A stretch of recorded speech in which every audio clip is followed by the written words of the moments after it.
ॐ भूर्भुवः स्वः तत्सवितुर्वरेण्यं भर्गो देवस्य धीमहि धियो यो नः प्रचोदयात्। अज्ञानतिमिरान्धस्य ज्ञानाञ्जनशलाकया चक्षुरुन्मीलितं येन तस्मै श्रीगुरुवे नमः। वन्दे बोधमयं नित्यं गुरुं शङ्कररूपिणं यमाश्रितो हि वक्रोऽपि चन्द्र सर्वत्र वन्दते। ब्रह्मानन्दं परमसुखदं केवलं ज्ञानमूर्तिं द्वन्द्वातीतं गगनसदृशं तत्त्वमस्यादिलक्ष्यम्। एकं नित्यं विमलमचलं सर्वधी साक्षिभूतं भावातीतं त्रिगुणरहितं सद्गुरुं तं नमामि, सद्गुरुं तं नमामि। गातांक से आगे नारायण कह रहे हैं, कलयुग में प्रज्ञा पुराण कथा का अवगाहन जन जन के चित्त को शुद्ध करेगा। जन जन के चित्त को शुद्ध करेगा। चिंतित है नारद, तो क्या नारायण स्वयं अवतार नहीं लेंगे? हठात नारद देव ऋषि के मुख से निकल पड़ा, त्रेता में श्री हरि अवतार राम की उद्घोषणा। जब जब हो यह धर्म की हानि, बाढ़हि असुर अधम अभिमानी, तब तब प्रभु धरि विविध शरीरा, हरहि कृपा निधि सज्जन पीरा। और प्रभु वह जो आपने द्वापर में कृष्णावतार में प्रतिज्ञा की थी, यदा यदा हि धर्मस्य ग्लानिर्भवति भारत अभ्युत्थानम् अधर्मस्य तदात्मानं सृजाम्यहम्। देव ऋषि के मुख से निकले इन प्रतिज्ञा श्लोकों को सुनकर नारायण ने इसमें हास्य किया। करुणा के सागर प्रभु नारद की बाल सुलभ तर्क सम्मत चिंता को देख बोल उठे, पृथ्वी मेरी सर्वश्रेष्ठ कृति है वत्स। भला कभी कोई रचयिता अपनी कृति को मिटने देता है? मैं शीघ्र ही अवतार लूंगा। जब जिस प्रकार की समस्या उत्पन्न हुई, दिव्य चेतना समस्या अनुरूप समाधान लेकर तब तब अवतरित हुई है। नारद, ये मेरा सत्य वचन है, ये मेरा अधिक उद्घोष है। सृष्टि के प्रारंभ में जल और जलचरों से भरी प्रकृति में संतुलन स्थापित करने मत्स्यावतार का अवतरण हुआ। समुद्र मंथन के रूप में प्रकृति दोहन का पुरुषार्थ कच्छपावतार के नेतृत्व में संपन्न हुआ। हिरण्याक्ष के संपदा एकाधिकार की चेष्टा को पराजित करने वराह का अवतरण हुआ। संचय उपभोग की पशु प्रवृत्ति की बलि लेने हेतु यही दिव्य चेतना वामन अवतार के रूप में प्रकट हुई। नारद, अहंकार उद्दंडता पर प्रत्याक्रमण करने हेतु अवतार परंपरा में नर और सिंह का समन्वय कर नरसिंह अवतार का प्रादुर्भाव हुआ। उच्छृंखल राजसत्ता ने जब रक्षण का कार्य छोड़कर भक्षण भ्रष्टाचार को अपनाया, तो परशु अस्त्र लेकर परशुराम का अवतरण हुआ। कुत्सित असुरता ने जब साधुता पर आक्रमण किया, तो रावण रूपी असुरता का वध करने हेतु दिव्य सत्ता मर्यादा पुरुषोत्तम राम के रूप में प्रकट हुई। समाज में व्याप्त धूर्तता छल छद्म के अकाट्य द्यूत को मात देने नितिज्ञ कृष्ण का अवतरण हुआ। और जब बुद्धिवाद की आंधी के बीच आस्था संकट में फंसे समाज में पुनः करुणा का सत्य का जागरण करना था, तो बुद्धावतार ने समूचे विश्व में भावनाओं का अभिसिंचन किया। जैसी सृष्टि वैसी सृष्टि, जैसी दृष्टि वैसी सृष्टि, जैसा समाज धर्म आस्था वैसा ही दिव्य चेतना का अवतरण हुआ और होता रहेगा। नारद, वास्तविकता में प्रज्ञावतार तो बुद्धावतार का उत्तरार्ध है वत्स। वर्तमान बुद्धि प्रधान युग की समस्याएं भी चिंतन प्रधान है। मान्यताएं, विचारणाएं, इच्छाएं ही प्रेरणा का केंद्र बन गई हैं। सारा समाज इसी केंद्र प्रवाह में बह रहा है, अतः भावी अवतार का स्वरूप भी इसी केंद्र के अनुरूप होगा। लोकमानस, जनमानस की अवांछनीयता, अनैतिकता व मूढ़ मान्यताओं से विरत करने वाली भाव संवेदनाओं को जागृत करने वाली विचार क्रांति ही अपने समय की समस्याओं का समाधान कर सकती है नारद, समाधान कर सकती है, और उस कार्य में तुम ही अग्रणी रहोगे। सुप्त युग जागृत करो आवाज देकर, सुप्त युग जागृत करो आवाज देकर। नारद, सुप्त युग जागृत करो आवाज देकर, गूंज जाएगी तेरा संदेश बनकर। सुप्त युग जागृत करो आवाज देकर, गूंज जाएगी गिरा संदेश बनकर। सुप्त युग जागृत करो आवाज देकर, हर दिशा से रुदन की आवाज आती, जर्जरित अवसाद से प्रत्येक छाती। कामनाओं की पिपासा है सताती, यह दशा दयनीय मानव की रुलाती। तुम बनाओ पथ सुखद नव जिंदगी का, शांति पा जाए मनुज उस राह चलकर। गूंज जाएगी गिरा संदेश बनकर। सुप्त युग जागृत करो आवाज देकर, है प्रथम कर्तव्य पीड़ा को मिटाना, और घावों पर स्वयं मरहम चढ़ाना। राह भूले हैं दिशा उनको बताना, हर दुखी जन को कलेज से लगाना। आज जीने की कला सबको सिखा दो, पीड़ितों के तुम बनो प्रिय प्राण सहचर। गूंज जाएगी गिरा संदेश बनकर, सुप्त युग जागृत करो आवाज देकर। गूंज जाएगी गिरा संदेश बनकर, सुप्त युग जागृत करो आवाज देकर। सुप्त युग जागृत करो आवाज देकर।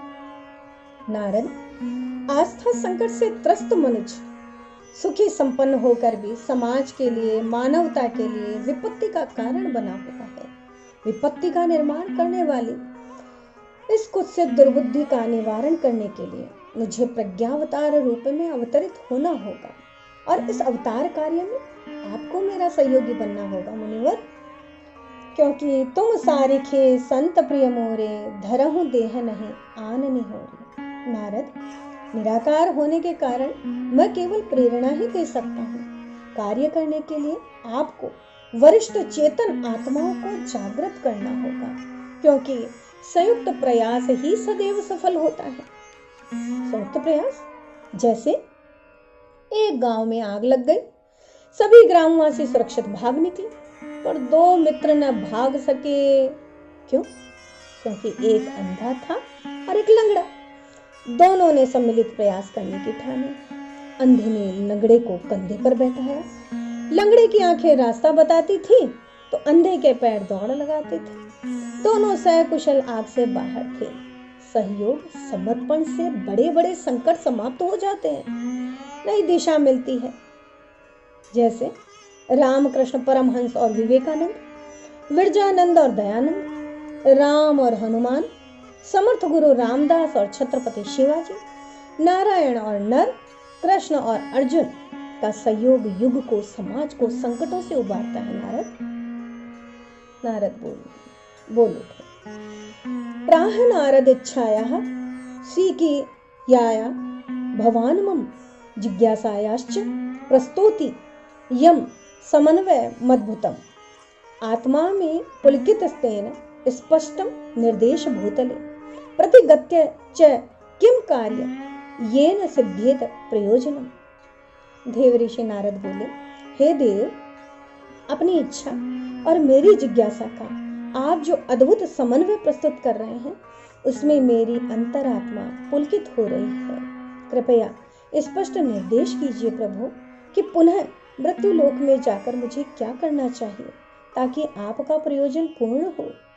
भगवान बोले, हे तात, युग परिवर्तन का कार्य योजनाबद्ध ढंग से ही किया जा सकता है। सर्वप्रथम सुधारकों, अग्रगामियों को अपने सहायक ढूंढने के लिए निकलना होता है। उन्हें अंगुली पकड़कर चलाना सिखाना पड़ता है। उन्हें दिशा समझने, उच्च स्तरीय पथ पर चलने हेतु सहमत किया जाता है। सहमत होने पर नियोजित कार्य पद्धति समझाकर उनके उत्साह को क्रियात्मक रूप देना होगा। शेष कार्य दिव्य चेतना, दिव्य सत्ता स्वयं करवा लेगी। ईश्वरीय सत्ता की इच्छा आकांक्षा जानते हुए भी व्यामोह में पड़ी आत्माओं द्वारा अपने उत्साह का सही नियोजन नहीं कर पाने पर समस्या खड़ी हो जाती है। देव ऋषि नारद, ठीक वैसे ही जैसे महाभारत के युद्ध के प्रारंभ में व्यामोहग्रस्त अर्जुन के हाथ से गांडीव छूटते देख कृष्ण झुंझला पड़े थे। अर्जुन की यह दीनता, कथनी करनी का व्यतिरेक सहन नहीं हुआ कृष्ण से। लताड़ दिया नारायण ने अर्जुन को। कुतस्त्वा कश्मल मिदम विषमे समुपस्थितम। हे अभागे, इस विषम वेला में यह कृपणता तेरे मन मस्तिष्क पर किस प्रकार चढ़ बैठी। दिग्भ्रांत अर्जुन का मार्गदर्शन कर कृष्ण ने उसके साहस का जागरण किया और अंततः अर्जुन कह उठा, करिष्ये वचनम तव। मार्गदर्शन के, सत्य प्रकाश दिखाने के और भी कई तरीके हो सकते हैं देव ऋषि, जैसे सुधार का रचनात्मक ढंग। एक हट्टा कट्टा युवक भीख मांग रहा था। ईश्वर चंद्र विद्यासागर ने कहा, बेटा, यदि तुम कोई उद्यम कर लो तो भिक्षाचरण से मुक्ति पाकर भविष्य को सम्मानास्पद भी बना लोगे। युवक ने कहा, श्रीमन, मेरे पास 50 रुपए की पूंजी हो जाती तो भीख नहीं मांगता। विद्यासागर ने 50 रुपए दिए। कालांतर में वह युवक कलकत्ते की बड़ी कपड़ा फर्म का मालिक बना। अपनी तरह सैकड़ों अनाथ असहायों के लिए सहारा बन उज्जवल भविष्य का दाता बना। सुधार ऐसे भी हो सकता है। भविष्य को व्यवहार ज्ञान से नई जीवन धारा मिल सकती है नारद। जैसे तथागत के पास एक व्याध को भिक्षुओं के द्वारा पकड़कर लाया गया और तथागत के सामने व्याध ने अपनी पीड़ा रखी। क्या करूं बनते, मैं चाहता हूं कि मैं यह निर्लज्ज कार्य, जीवों को मारने का, जीवों की हत्या करने का कार्य छोड़ दूं, लेकिन क्या करूं, मेरी आजीविका ही इससे चलती है। क्या कोई मार्ग है? तथागत ने कहा, वत्स, कौन कौन से जीव मारा करते हो? उसने कहा, हिरन भी मारता हूँ, खरगोश भी मारता हूँ, गोरैया भी मारता हूँ, चिड़िया भी मारता हूँ। और एक लंबी लिस्ट जो है वो तथागत के समक्ष वाणी से प्रस्तुत कर दी। तथागत ने कहा, कुआं नहीं मारते हो? व्याध ने कहा लंबी सांस लेकर, कोए को कौन खरीदता है? तन भी काला, आवाज भी कर्कश और उसका मांस भी कोई नहीं खाता है। कोए को नहीं मारता हूं, उसे मारने से कोई लाभ भी नहीं है। तथागत ने कहा, बस यही उत्तम मार्ग है। वत्स, कल से तुम अपने धनुष पर जब जब बाण चढ़ाओ, एक ही बात स्मरण में रखना, कोआ नहीं मरना चाहिए।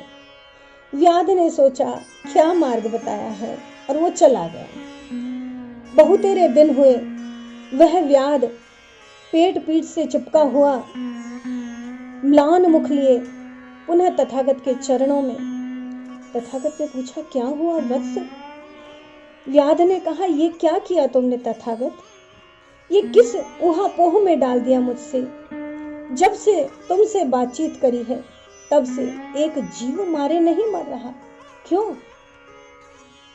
तथागत ने पूछा, क्या हुआ? व्याध ने कहा, जब भी धनुष पर बाण चढ़ाता हूँ बस एक ही स्मरण, कौवा नहीं मरना चाहिए। कहीं कौवा तो नहीं है, हिरण पे बाण चलाऊं, इच्छा करूं तो दिखाई देता कहीं कौवा तो नहीं है, और इतने में हिरण भाग जाता है, खरगोश भाग जाता है, चिड़िया उड़ जाती है, गौरैया उड़ जाती है, और कोए के चक्कर में एक जीव मारे न मरा, मेरा क्या होगा, मेरी आजीविका कैसे चलेगी। तथागत ने कहा, बस यही करुणा का अवतरण तुम्हारे जीवन में हो चुका है वत्स। ये कुल्हाड़ी लो, सूखी लकड़ियों को काटो और अपनी आजीविका का प्रबंध करो। किसी जीव की हत्या करके तुम अपना पेट भरो, उसका परिवार उजाड़ कर तुम अपना परिवार बसाओ, यह धर्म नहीं है।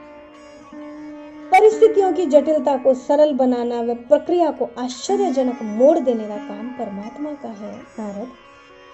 जैसे राम ने रावण पर विजय पाई, क्या राम का सहयोग करने के लिए कोई राजा आए, चक्रवर्ती राजा? क्या कोई मनुष्य आए? नहीं, वानर, रीछ, गिद्ध, गिलहरी, जिनकी भीड़ को देखकर रावण भी हंस पड़ा था।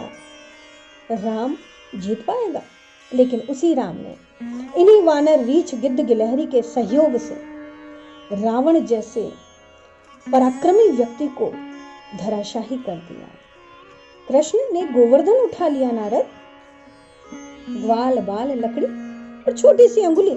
देखो तो उस इंद्र का मान मर्दन करने के लिए जब कृष्ण ने गोवर्धन उठाया तो क्या था उसके हाथ में? एक छोटी से छोटी अंगुली, हाथ की बड़ी अंगुली भी नहीं, सबसे कनिष्ठ का प्रयोग उसने किया और गोवर्धन को उस छोटी सी अंगुली पर टिका दिया। और बाद में सारे व्रजमंडल के ग्वाल बाल अपनी अपनी लकड़ी को लेकर टेक लगाने पहुंच गए। उन ग्वाल बाल को श्रेय मिला और कृष्ण ने गोवर्धन उठा लिया। यह आश्चर्यजनक परमात्मा का चमत्कार था नारद। और बुद्ध का धर्म चक्र प्रवर्तन, बुद्ध को तो बुद्धत्व की प्राप्ति हो चुकी थी, लेकिन बुद्ध ने एक ही विचार किया कि इस ज्ञान को जिसे मैंने पाया है, मुझे जितना सुख मिला है, इस सुख को सारे संसार में उड़ेल दूं, सब और पहुंचा दूं। बुद्ध ने संघ की स्थापना की, बौद्ध भिक्षुओं का परिभ्रमण प्रारंभ हुआ और देखो देखते देखते पूरे एशिया में बौद्ध धर्म प्रचारित होता चला गया। और नारद, इस कलयुग में ही क्यों न देख लो गांधी और सत्याग्रहियों का आंदोलन। एक अकेला कृषकाय, तन पर आधी धोती पहनने वाला नमक सत्याग्रह करता है, दांडी यात्रा करता है, खादी पहनता है, विदेशी वस्तुओं का बहिष्कार करता है।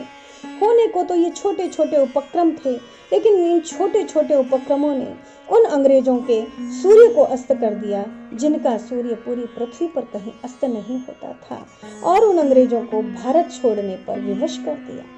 इसलिए नारद, ये स्पष्ट विश्वास करो और संसार को विश्वास दिलाओ। मानवीय पुरुषार्थ जब सही दिशा पाकर अपने काम में जुट जाता है तो स्वयमेव वे परिस्थितियां बनने लगती हैं जिन्हें युग परिवर्तन के नाम से जाना जाता है। जाओ नारद, धरित्री पर ऋषियों, देवात्माओं, प्राणवानों को एकत्रित करो, उनका सत साहस जागृत करो। परिस्थितियां विपरीत रहेंगी, लेकिन अगर आप अपने साहस से आगे बढ़ेंगे तो आश्चर्यजनक मोड़ आएगा। परमात्मा आपकी सहायता करेगा और वो दिव्य सत्ता फिर से उन परिस्थितियों को उत्पन्न करेगी जो मानव को पीड़ा से मुक्ति देंगे, और इस पीड़ा से मुक्ति का कारण प्रज्ञा बनेगी, बुद्धि बनेगी, और इसी प्रज्ञा पुराण के माध्यम से ये कार्य तुम्हें करना है नारद। जाओ वत्स, मेरा संपूर्ण विश्वास, मेरी संपूर्ण आस्था तुम्हारे माध्यम से संपूर्ण धरित्री पर बिखरती चली जाए। मेरा वरद हस्त तुम्हारे माथे पर है नारद। जाओ और प्रज्ञा पुराण को इस संपूर्ण संसार में फैला दो, संपूर्ण संसार में फैला दो। धन्यवाद।